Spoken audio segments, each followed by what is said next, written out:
izquierda tenemos las células normales y en medio como las células cancerosas se van alterando, ¿no? De acuerdo a los genes. Y en la parte inferior como hay etapas para producir cáncer, ¿no? Desde el tejido normal pasa por hiperplasia, displasia y cáncer. Entonces, es importante tener este concepto. El cáncer se disemina, o sea, va a otros sitios, ¿no? Por continuidad, o sea, por vecindad de tejidos, de órganos, por vía linfática, a través de los ganglios, de los vasos linfáticos, hasta los ganglios, y por vía hemática. O sea, hemática significa por la sangre, ¿no? Que, por ejemplo, tenemos un cáncer de tiroides y se va al pulmón, se va a los huesos, se va al cerebro, entonces es por vía hemática. En cuanto a la tiroides, ¿no? La tiroides, como vemos en esta imagen, está ubicada en la base del cuello, por debajo de una estructura que nosotros le llamamos la manzana de Adán, ¿no? Y se encuentra encima de los o sobre los primeros anillos traqueales. En términos generales, podemos decir que la glándula tiroides tiene la forma de una mariposa, o sea, tiene dos alas, en este caso la tiroides tiene dos lóbulos, ¿no? Los cuales están unidos en la parte central por el istmo tiroideo. Esta glándula tiene un tamaño de 6 centímetros de ancho, 3 centímetros de alto y 1,8 centímetros de grosor. Esta glándula varía según la edad, según el sexo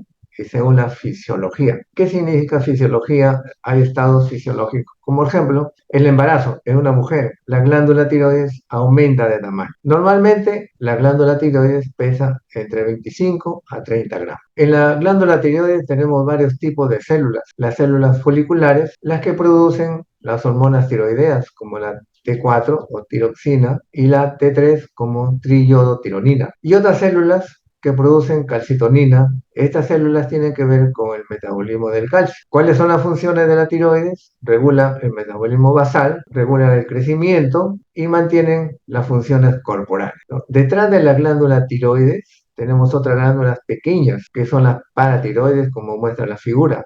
Son cuatro, dos en cada lóbulo tiroideo.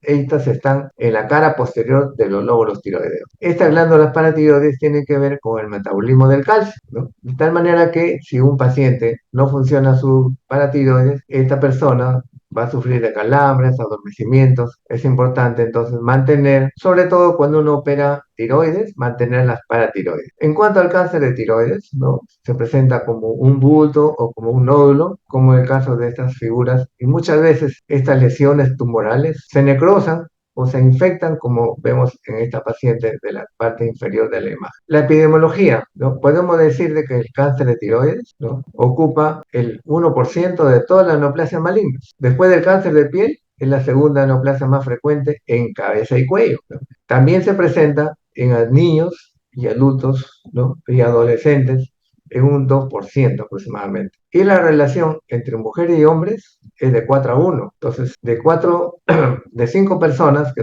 presentan cáncer, 4 son mujeres y un varón. Es el sexto cáncer más frecuente en las mujeres y el octavo en ambos sexos, como vamos a ver las estadísticas en un cuadro que presenta el Instituto Nacional de Enfermedades Neoplásicas. Y ocurre en los adultos entre las edades de 40 y 59 años. Acá tenemos las estadísticas, ¿no? De INEM, que es nuestra alma mater, ¿no? Entre el año 2009 y 2018, en ambos sexos, ocupa el octavo lugar de todas las neoplasias malignas, ¿no? Siendo acá en esta estadística que el cáncer de cuello uterino y la mama ocupan los primeros lugares. En el INEM norte, ¿no? En el INEM norte también tenemos, ¿no? Que ocupa el séptimo lugar en las neoplasias detectadas en esta institución, en nuestra institución del año 2016 al año 2020. Los grupos de edad, como vemos, ¿no? Es más frecuente entre los 50 y 59 años en las estadísticas del IREN Norte entre los años 2015 y 2019. En la epidemiología también vemos que es la neoplasia endocrina más frecuente. ¿Qué significa endocrina? Nosotros en nuestro organismo tenemos estructuras glandulares endocrinas. ¿Qué significa endocrinas? Que sus productos lo envían a la circulación general. Hay diferencias geográficas. Por ejemplo, en las zonas que tienen déficit del yodo, ¿no? Ocurren los carcinomas foliculares. ¿Qué significa? Hay muchas ciudades que el agua del subsuelo no tiene yodo. Entonces, en aquellos sitios es frecuente la aparición de carcinoma de tipo folicular, como vamos a ver los tipos histológicos luego. Aunque los nódulos tiroideos, que pueden ser sólidos o quísticos, son comunes, el 50% de estos no son cancerosos. O sea, la mitad de ellos no son cancerosos. Pero un nódulo tiroideo solitario en un hombre tiene la triple probabilidad de ser cáncer o ser maligno. Los nódulos tiroideos y se asocian a altos niveles de TSH, tienen un alto riesgo de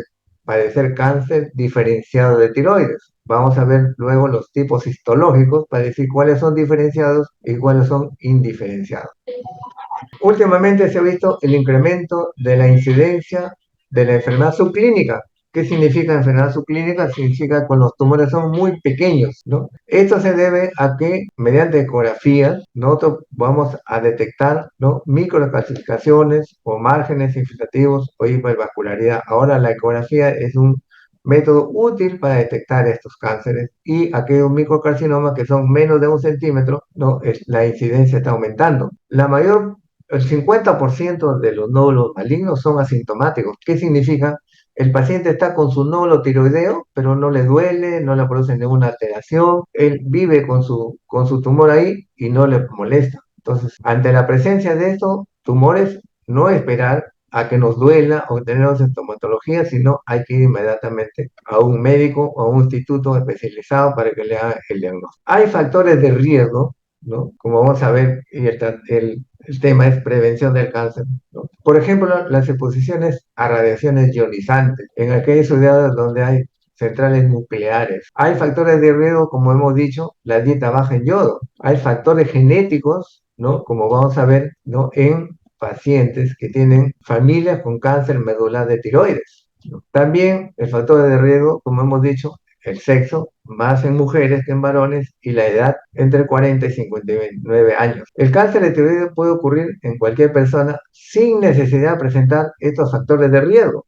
A cualquiera de nosotros nos puede ocurrir sin tener factores de riesgo. En cáncer de tiroides, la radioterapia en la cabeza, cuello y tórax durante la niñez sí es un factor de riesgo para presentar cáncer de tiroides, ¿no? Por ejemplo, se ha hecho estudios en Hiroshima cuando esta central, ¿no?, explotó y a los 5 o 10 años los pacientes presentaban cáncer de tiroides. Pero hay que decir que la radiación, en los rayos X, cuando nos toman una radiografía de cráneo, una radiografía de pulmones, no tiene nada que ver con el cáncer de tiroides, porque la radiación en estos estudios de unas radiografías comunes, ¿no?, es baja, de tal manera que no nos va a producir, ¿no?, el cáncer, ¿no?, de tiroides. Pero sí es importante protegerse, ¿no?, sobre todo en aquellas personas, ¿no?, que están tomando frecuentemente en los estudios radiográficos, se tienen que proteger, ¿no?, el cuello, ¿no?, y otras partes de nuestro organismo. Como les decía, hay varios tipos de cáncer de tiroides, tipos histológicos. Tenemos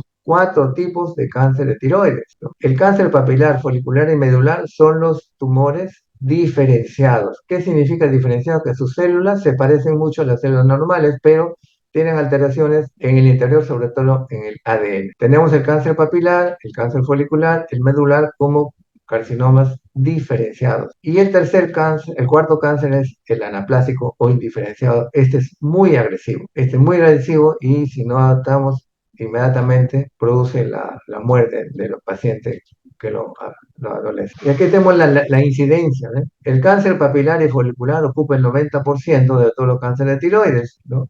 Luego tenemos el medular, el 10%, y el anaplásico del 3 al 5%. Felizmente el anaplásico es poco frecuente. También hay otros tipos de tumores, ¿no?, en la tiroides. Tenemos cáncer de tipo linfoma en la tiroides como tumor primario, ¿no?, de la glándula tiroides, pero también son escasos. Y hay tumores metastásicos. ¿Qué significa?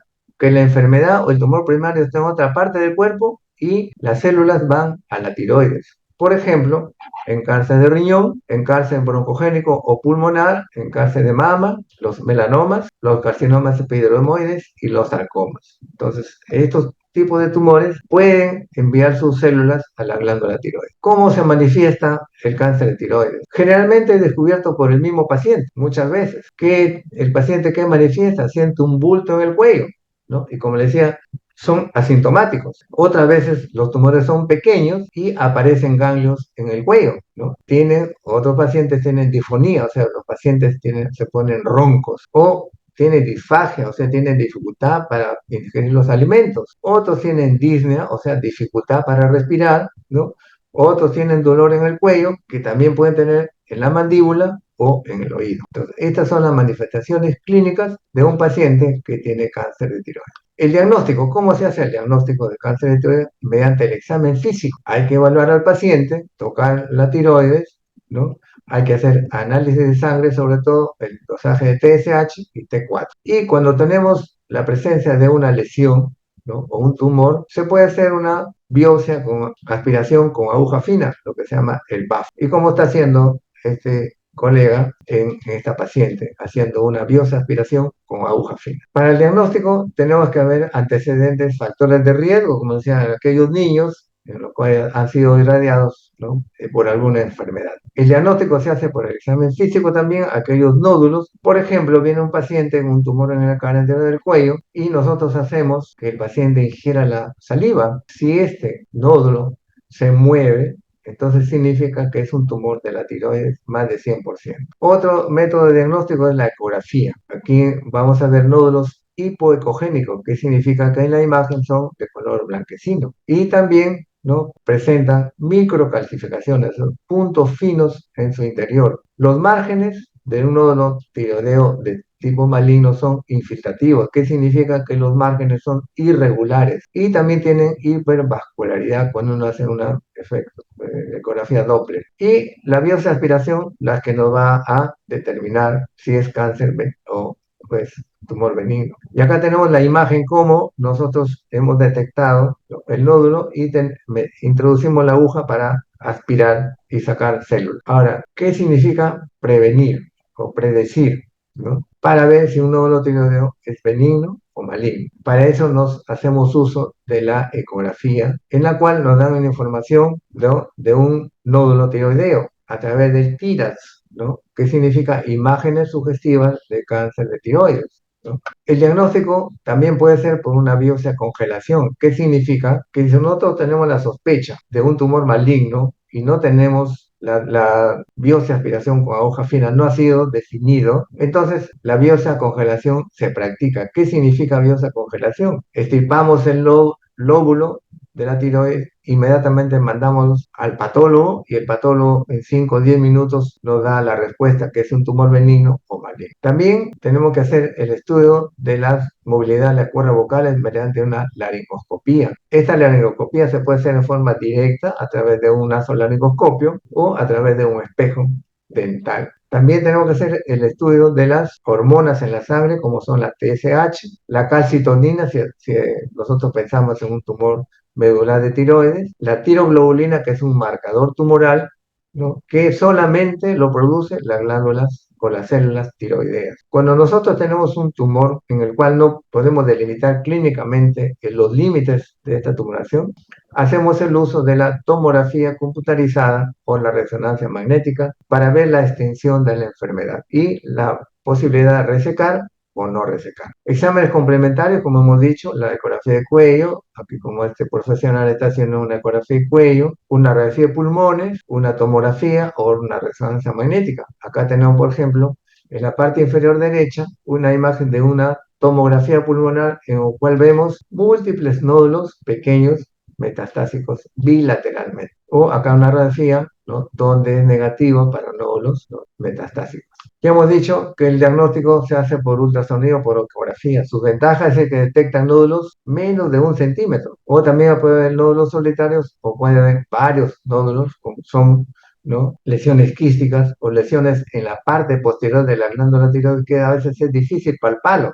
La ecografía nos va a dar, ¿no?, y una posibilidad de un mayor de 98% para, ¿no?, la detección de tumores malignos. En las ecografías, ¿no?, hay características sonográficas de malignidad. Por ejemplo, si es sólido, es hipoecogénico o tiene microcalcificaciones o hipervascularidad, la posibilidad de ser cáncer es un 88%. En cuanto a los ganglios, ¿no?, el tamaño, la posición del hilio, o sea, por donde ingresan los vasos, si son redondos, ¿no?, También tiene la posibilidad de que estos ganglios sean metastásicos en 93 a 95%.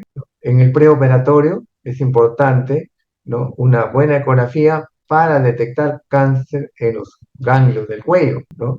Muchas de estos pueden ser ocultas, ¿no?, en un 20 a 30%. Entonces cambia el manejo, ¿no?, del cáncer de tiroides en el manejo quirúrgico sobre todo. Y la ecografía nos sirve para el seguimiento, pacientes ya tratados, ¿no?, pacientes con nódulos benignos, si estos comienzan a crecer, ¿no?, con un 20% en las dos dimensiones que son el alto y el ancho. El carcinoma diferenciado de tiroides, por ejemplo, el papilar, ¿no?, se presenta entre 75 y 80%, más en pacientes jóvenes, son multifocales no encapsulados, tienen diseminación linfática, ¿no?, y hacen enfermedad metastásica a distancia, principalmente a los pulmones. El cáncer folicular se presenta en 5 a 10%, son en adultos más mayores, son solitarios y encapsulados. La metástasis linfática es rara, ¿no?, pero a menudo, ¿no?, produce metástasis a distancia en huesos y pulmón. Acá tenemos, por ejemplo, imágenes, ¿no?, de cáncer de tiroides, en este caso, por ejemplo, que está comprimiendo a la tráquea.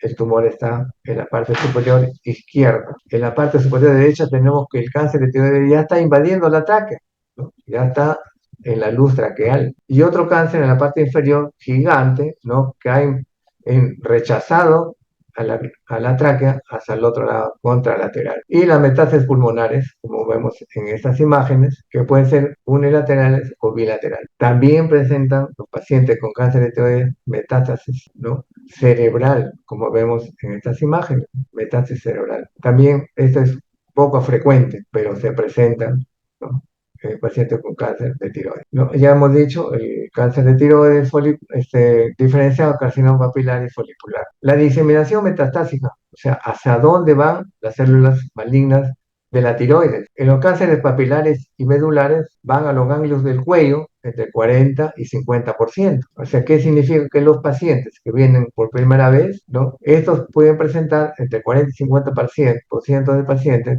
y se hace la detección mediante una ecografía. Y los carcinomas foliculares son menos frecuentes, de dar metástasis cervicales o en el cuello, o sea, que se presentan el 10%. A distancia, ¿a dónde se van las células malignas, ¿no?, del cáncer de tiroides? Principalmente se van a los pulmones. También se presentan en el hueso, en el hígado y en el cerebro. En cuanto a los cánceres anaplásicos, estos son muy agresivos, invaden rápidamente el esófago, la tráquea, los ganglios, los músculos, los vasos sanguíneos en el cuello, por ejemplo, la arteria carótida primitiva, la división de la carótida primitiva, la vena yugular interna, ¿no? Y a menudo estos son mortales. Inmediatamente uno tiene que actuar para evitar la muerte. Los factores de riesgo relacionados al paciente, ¿no?, como hemos dicho, son entre 40 y 59 años. Los relacionados al tumor, aquellos tumores grandes, ¿no?, que invaden la cápsula, como en este caso, la edad, ¿no?, menores de 45 años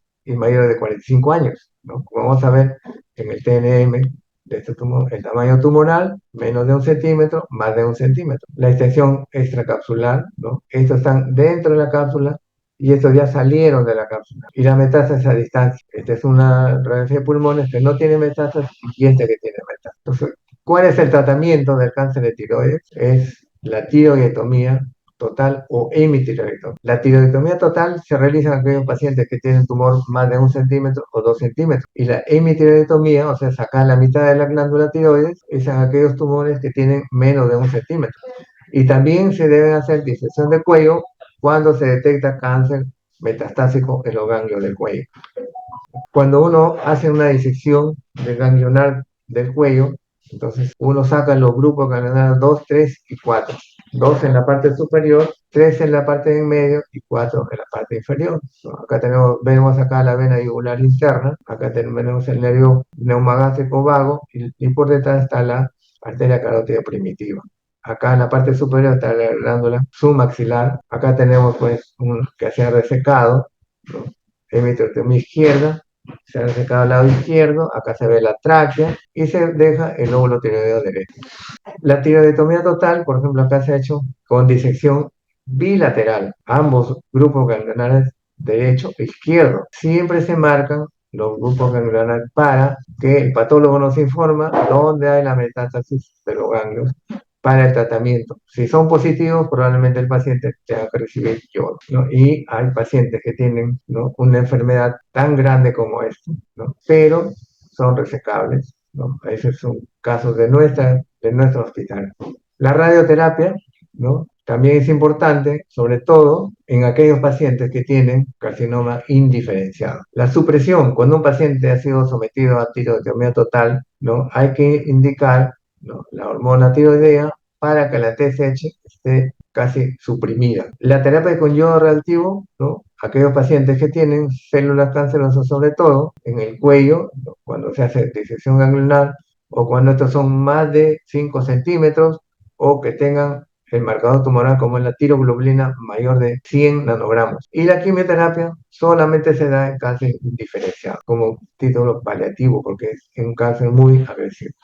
El objetivo del tratamiento con cirugía es mantener a un paciente eutiroideo. Significa que sus hormonas deben estar dentro de los valores normales. El paciente con cáncer de tiroides nunca debe ser dado de alta. Tiene que ser seguido toda la vida, porque se han visto casos en los cuales presentan metástasis ganglionar a los 5 años, 10 años. Entonces nunca debemos darle alta a un paciente con cáncer de tiroides. Hay que hacer una historia de examen físico cuidadoso, especialmente en el cuello, y también en las cáncer de médula de tiroides por los antecedentes familiares. ¿Qué hay que hacer después de la tiroidectomía? Dosaje de T4, TSH. La tiroglobulina debe hacerse cuando esté negativa anualmente, la antitiroglobulina también anualmente, y una ecografía de cuello de seguimiento, si es que es negativo, cada año. Y si es positivo, ya se hace la disección ganglionar previa, biopsia, aspiración con aguja fina. Recurrencia, ¿qué significa? Que el cáncer puede aparecer. Esa recurrencia puede ser local en el lecho tiroideo, como hemos tenido varios casos, y tenemos varios casos, que vuelve a aparecer el tumor, ¿no?, en el lecho tiroideo, significa donde estuvo la glándula tiroides. Recurrencia regional quiere decir en los ganglios, ¿no? Uno hace a veces disección ganglionar, ¿no?, y en cierto tiempo aparecen, ¿no?, en los ganglios del cuello. Entonces, es una recurrencia local o a distancia. Por ejemplo, un paciente ha tenido metástasis pulmonar, se ha dado tratamiento con yodo radioactivo y en un tiempo puede haber recurrencia en los pulmones. Bueno, acá hay un equipo de cirujanos haciendo una intervención quirúrgica de tiroides. Ahora, la prevención, que es el objetivo de esta reunión, ¿no? ¿Qué significa prevención? Prevención significa tomar medidas, ¿no?, y que sean estas planificadas con el objetivo de ¿qué? De reducir los riesgos. Por ejemplo, en cáncer de labio hay que tomar medidas, utilizar bloqueadores, o cáncer de piel, utilizar bloqueadores, ¿no?, sus sombreros, con el objetivo de que, ¿no?, se reduzcan los riesgos, como son los rayos solares, ¿no?, producen alteración en el ADN de las células epiteliales. Entonces, ese es el objetivo de la prevención. ¿Pero por qué hacemos prevención? Porque hay factores de riesgo conocidos, como por ejemplo los rayos solares, ¿no? Entonces, es importante. Con cáncer de cabo oral. Prevención es tomar medidas para que la persona no fume, no tome, para disminuir riesgos. En tiroides no hay factores de riesgo conocidos. No hay el único factor de riesgo conocido es la radiación en la niñez. Entonces, por lo tanto, si no hay factores conocidos, no podemos hacer prevención de cáncer de tiroides. Factores de riesgo que no se pueden cambiar, por ejemplo, en la edad de sexo no se pueden cambiar en la patología tiroidea. Como hemos dicho, más se presentan en las mujeres que en los hombres, en las mujeres entre 40 y 55, en los hombres de 60 a 79 años. Las afecciones hereditarias, el cáncer medular de tiroides. Acá podemos hacer un tipo de prevención en aquellos pacientes o familiares de pacientes que han tenido cáncer medular de tiroides. Se le hace una, ¿no?, evaluación para determinar, ¿no?, en gen red. Si estos pacientes o estos hijos, por ejemplo, generaciones que siguen, tienen cáncer medular de tiroides, entonces se puede hacer, ¿no?, determinando el gen red, una tiroidectomía preventiva, o sea, para evitar de que estos en su edad mayor, entonces se evita el cáncer de tiroides. Y antecedentes familiares, ¿no?, pacientes que tienen parientes de primer grado, entonces es importante el seguimiento para evitar, ¿no?, la presencia de cáncer en otra edad. Factores que sí se pueden cambiar, o sea, se pueden modificar. Por ejemplo, la radiación, ¿no? Entonces, evitar dar radiación o irradiar a un paciente niño. Entonces, no debe irradiarse, ¿no?, a un niño por factores benignos. Evitar el sobrepeso y la obesidad es importante, ¿no? Tener un buen estilo de vida, ¿no?, para evitar la obesidad. Eso sí es importante. Y en la alimentación, que haya yodo en la alimentación. Recomendaciones, ¿no?, para evitar el cáncer, sobre todo cáncer de tiroides, ¿no? Aumentar el consumo de yodo, conocer antecedentes médicos familiares como el cáncer medular de tiroides, realizar ecografías tiroideas regularmente, ¿no? Puede ser anualmente, y en cáncer medular de tiroides, ¿no?, hacer los test genéticos o moleculares en aquellas generaciones de los pacientes que tienen cáncer medular de tiroides, y reducir la exposición a la radiación, sobre todo en los niños. Y eso es todo, muchas gracias. Estoy, ¿no?, a la espera de sus preguntas para solucionar sus inquietudes. Muchas gracias, doctor. ¿Alguna pregunta por parte de los participantes? Pueden escribirlo o pueden levantar la mano para poder realizar sus preguntas. Jacqueline Moreno. Ah, perdón, se abrió el micro, pero aprovecho en todo caso en preguntar. Buscaba la manito primero. Este, Buenas tardes con todos. Una consulta. Bueno, yo soy paciente diagnosticada con hipotiroidismo. Le escuchaba al médico. A mí me dijeron que, bueno, el desnivel está en mi TSH, consumo el Eutirox de 125 todos los días y con eso, bueno, de mis controles está en el rango, ¿no? El doctor decía que a mí me dijeron que no consumo, pero le escuché al doctor que debemos consumir alimentos ricos en yodo. Sí, es cierto, hay que consumir alimentos. ¿En dónde encontramos el yodo? En los alimentos, tenemos en los mariscos, en los pescados, en las algas marinas, en los sushis, por ejemplo, es importante porque tiene yodo, ¿no? Esos alimentos, en las frutas, en las verduras, ¿no? Y consumir bastante estos tipos de alimentos para que haya yodo en nuestra alimentación. Ya, ya doctor, gracias, ya me queda claro. Entonces yo más bien me dijeron alguna vez, no comas este rabanito, eso no es bueno para ti. Pero dije, será, pues no como el rabanito, pero veo que sí, ¿no?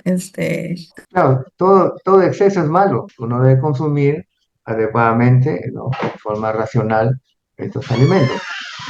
Gracias, doctor. Doctor, buenas tardes. Gracias, doctor. Ahí tenemos Hola, una pregunta. Por favor, levanten la manito para no poder cruzarnos. el doctor Holguín, eh, Adelante. presidente Ginecostetra.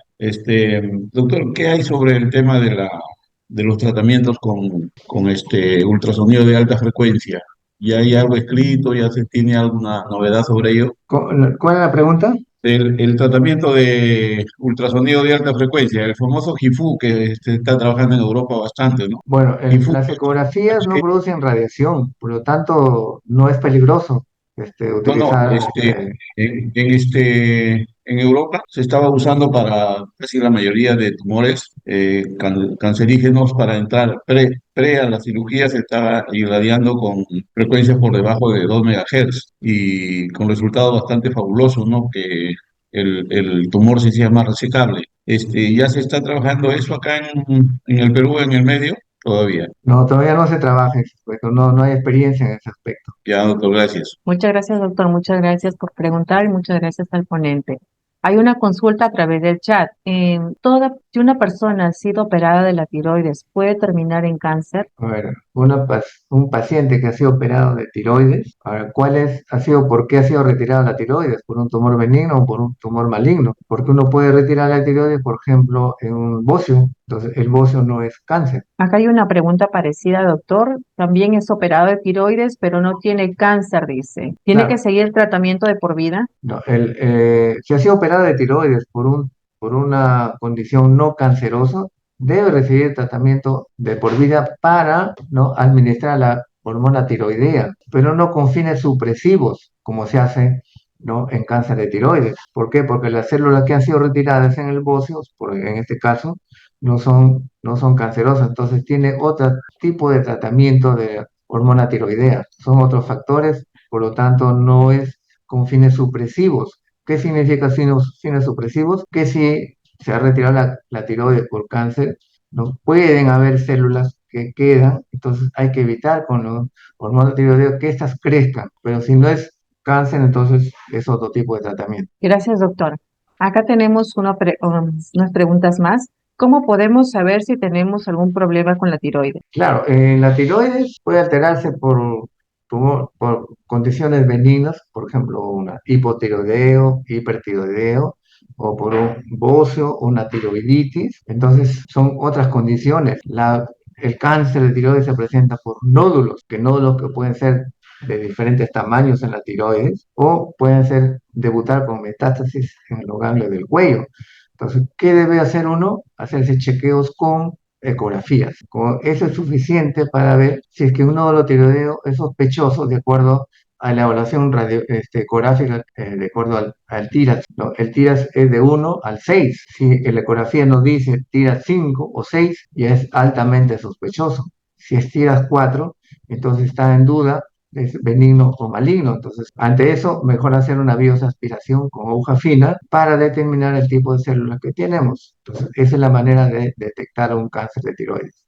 Gracias, doctor. Otras preguntas acá. Dice, con respecto a los marcadores tumorales, ¿es 100% asertivo? ¿Cómo? ¿Son efectivos? Sí. Claro, nosotros tenemos un paciente que ha sido operado por cáncer de tiroides papilar o folicular. Entonces, ¿qué hacemos, no? En el postoperatorio inmediato, ¿no? Primero se ve el resultado de la patología. Si este tumor es mayor de 5 centímetros o tiene su marcador tumoral, que es la tiroglobulina, más de 10, ese paciente debe recibir yodo. Luego que ha recibido yodo, entonces el paciente debe ser controlado, ¿no? Regularmente con su ecografía y la tiroglobulina. Pacientes que no han tenido aplicación de yodo, los controles son anuales, mediante una ecografía de cuello y su marcador tumoral. Si esto nos muestra una alteración, por ejemplo, en la ecografía nos muestra un nódulo en el lecho tiroideo o un nódulo en el cuello, entonces tenemos que hacer la biopsia aspiración con aguja fina. Si el marcador tumoral está en aumento, entonces también nos dice que la enfermedad puede estar en cualquier parte del cuerpo. Entonces tenemos que hacer las averiguaciones mediante estudios tomográficos, ¿no? Sabemos que más frecuentes en pulmones, en huesos, en cerebro, en hígado. Ahí es donde tenemos que ir nuestra atención. Si estos fueron negativos y el marcador siguiera alto, tenemos que hacer una tomografía de distintas partes del cuerpo. Gracias, doctor. Muchas gracias. Ahí tenemos otra pregunta. Pacientes con tiroidectomía después de la operación, ¿puede quedarle alguna secuela en pulmón después de la anestesia? ¿Cómo? A ver, no le entiendo. ¿Secuelas de qué? Dice, paciente con tiroidectomía después de la operación, ¿puede quedar secuelas en pulmón debido a la anestesia? Bueno, nadie estamos libres de complicaciones, pero los centros, sobre todo acá en Lirén, muy pocas consecuencias pulmonares después de la tiroidomía hemos tenido, casi nada. Entonces, los anestesiólogos tienen ahí sus equipos, ¿no? Para estar viendo la respiración, la frecuencia cardíaca, la ventilación, para regular la cantidad de líquidos que se administra, porque generalmente el posanestesia de repente se ha administrado mucho líquido, se puede producir un edema agudo del pulmón, pero eso no tenemos porque tienen los equipos especiales para chequear cada uno de estos tipos. Entonces, no hemos tenido secuelas post-anestesia. Gracias, doctor. Dice, ¿podría mencionarnos, si bien es cierto, nos colocan acá el tema es prevención de cáncer, cuáles serían los síntomas del cáncer de tiroides? Y si tengo tiroides, ¿puedo adquirir diabetes? Bueno, para detectar el cáncer de tiroides, como hemos dicho, la mayoría o algún cierto número de pacientes son asintomáticos. Entonces, tienen un tumorcito en la cara anterior del cuello, a veces no le dan la importancia debida, o tienen un ganglio cervical, ¿no? En cualquier lado, tampoco le dan la debida importancia, pero la presencia, como hemos manifestado ahí, de un tumor en el cuello, de un tumor en la cara anterior del cuello, un paciente que tiene disfonía, que tiene disnea, que tiene disfagia, entonces tiene que ir al médico para que le haga un estudio. El estudio primario es una ecografía, ese es importante, ¿no? Ahora, la relación que tiene el cáncer de tiroides con diabetes, no hay ninguna relación entre cáncer de tiroides y diabetes. Gracias, doctor. Acá dice, si alguna vez presenté bocio y actualmente tengo hipotiroidismo por Hashimoto, ¿Qué tipo de control y con qué frecuencia debo realizarme? Claro, el bocio se controla clínicamente o ecográficamente, porque hay un porcentaje de pacientes con bocio que tienen cáncer de tiroides. Ahora, si tiene tiroiditis de Hashimoto, tiene que evaluarlo al endocrinólogo mediante unos estudios de sangre, ¿no? Para ver cómo evoluciona su tiroiditis. Entonces, es importante, ¿no?, la evaluación por un endocrinólogo. Si el bocio va en aumento, se crece rápidamente, lo ideal es que se tenga que operar porque puede producir alteración, ¿no?, en los nervios laringeos recurrentes, o presenta dificultad para respirar, o te presenta dificultad para ingerir alimentos. Entonces, si este bozo está muy grande, lo importante es operar. Gracias, doctor. Nos preguntan también si usted tiene algún tipo de estadísticas con respecto al porcentaje de hipoparatiroidismo. Hipoparatiroidismo, ¿no? Como hemos hablado, las glándulas paratiroides se encuentran detrás de las glándulas tiroides. Entonces, el paciente tiene que manifestar algunos síntomas de hiperparatiroidismo, como son, por ejemplo, el aumento del calcio en nuestro organismo. Entonces, ahí tenemos que hacer ya los estudios, ¿no? Y esos son tratados por el endocrinólogo, ¿no? Porque también puede haber tumores en las paratiroides. También puede haber cáncer en las paratiroides, pero si es hiperparatiroidismo, el manejo es con endocrinología. Muchas gracias, doctor. ¿Alguna otra pregunta por parte de los participantes? No, doctor. Ya no tenemos más preguntas a través del chat. No queda más que agradecerle, doctor Gustavo González, por su participación y su apoyo siempre en nuestras tele-ISC para poder dar a conocer a nuestro público en general acerca de las principales medidas acerca de prevención de cáncer. Muchísimas gracias, doctor Gustavo. ¿Algunas palabras? Muchas gracias, gracias a la invitación y como siempre estamos al servicio de la comunidad, principalmente en el norte de Trujillo. Muchas gracias. A usted, doctor, reciba cordiales también felicitaciones que nos están haciendo llegar a través del chat. Les ha encantado su ponencia, le felicitan por excelente participación. Muchas gracias, doctor.